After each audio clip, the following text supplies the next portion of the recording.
This movie starts in 1980. At that time, everyone lived in fear of bandits because they not only robbed people of their belongings, but also killed them afterward. A bandit named Purvis does the same. Along with his friend, he kills 3 men and steals all their possessions. After finishing the job, the two go to a place where logs are tied together in a round formation. Human skulls hang from those logs. Before Purvis and his friend can figure out what it is, someone attacks his friend. The arrow used in the attack is tipped with a human bone. Purvis tries to save his friend, but he dies instantly. Realizing his own life is also in danger, Purvis runs away and returns to his village. He hides all the stolen goods, but while doing so, the sheriff's assistant Chicory spots him. Chicory goes and informs the sheriff, telling him that Purvis is a bandit and is hiding stolen goods. They decide to catch Purvis. The sheriff, along with Chicory, goes to the bar where Purvis is. When they arrive, they don't arrest him right away. First, the sheriff questions Purvis about his activities. Purvis gets nervous, confirming the sheriff's suspicions. Before the sheriff can catch him, Purvis tries to escape. The sheriff shoots him in the leg from behind, and Purvis falls to the ground injured. This happens in front of everyone in the bar, making it clear to all that Purvis is a bandit. Here we see a man named John. Seeing Purvis injured makes John feel pity for him.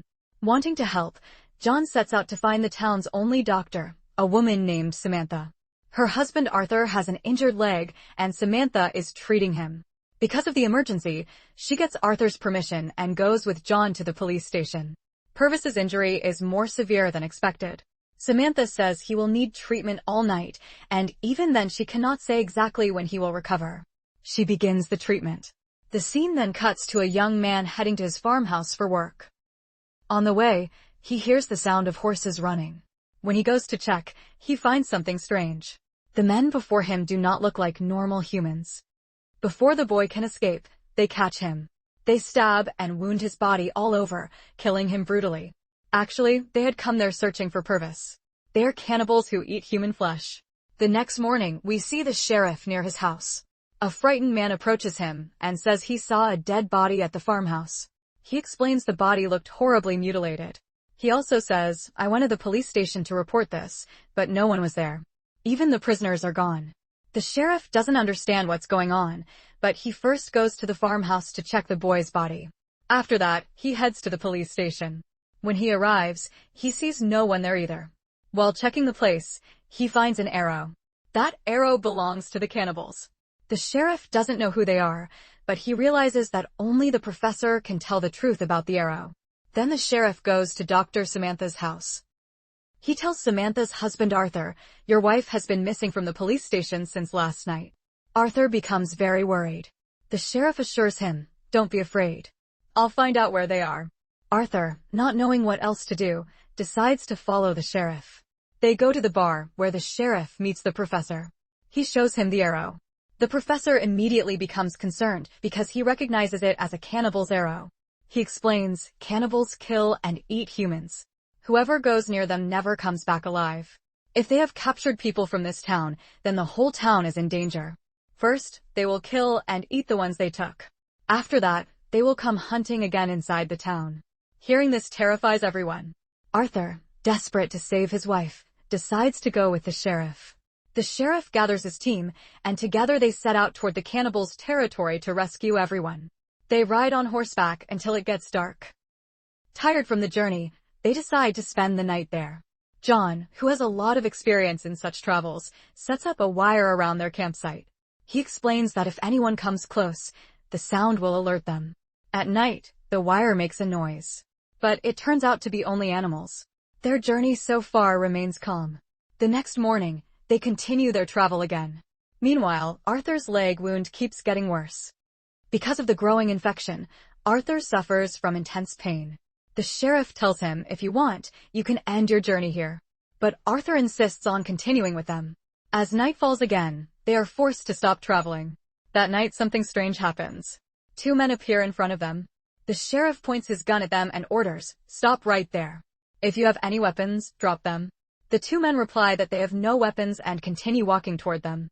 Suddenly, John shoots both men from behind, killing them instantly. The sheriff gets angry at John for killing them, thinking they were innocent. But John replies, Danger can come at us any time on this path. What John says turns out to be true. When they check the bodies, they discover the two were bandits and had weapons hidden on them. If John hadn't killed them, those bandits would have murdered everyone. Relieved, the group rests for the night. Unfortunately, their bad luck continues. More bandits ambush them. The bandits steal all their belongings and even take their horses. But John's horse is extremely loyal and refuses to leave with them. So the bandits beat it harshly.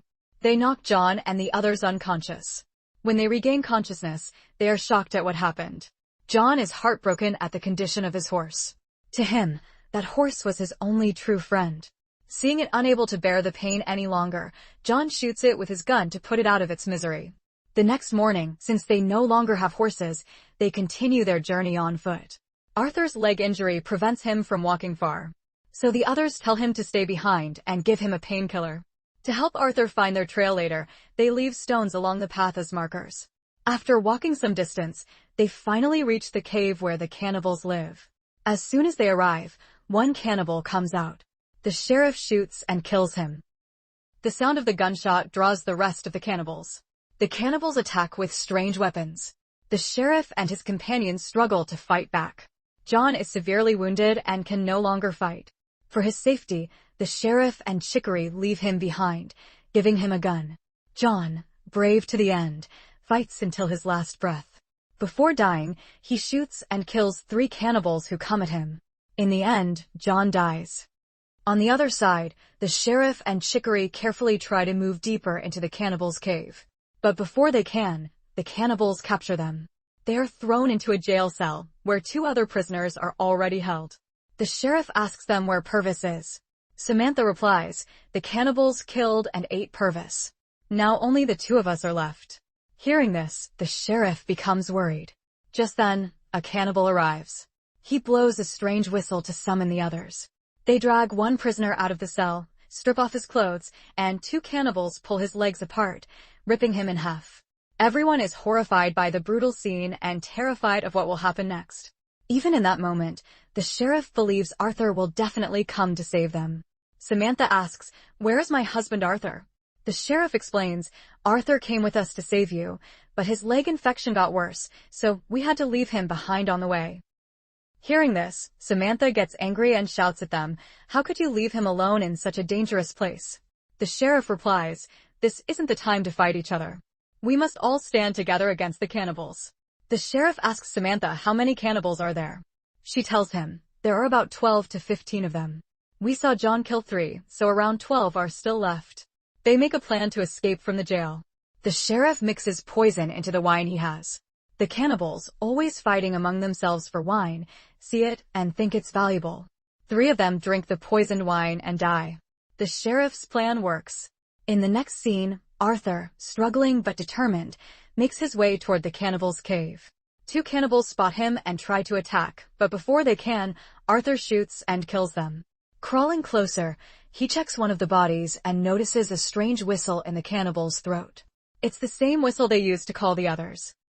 Arthur takes the whistle and blows it. More cannibals arrive, and he shoots them too, killing several more.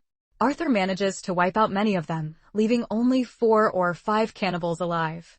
Now the final fight with the remaining cannibals awaits. Next, we see a scene inside the cave. The cannibal leader discovers that the sheriff tricked him and made 3 cannibals drink the poisoned wine, killing them.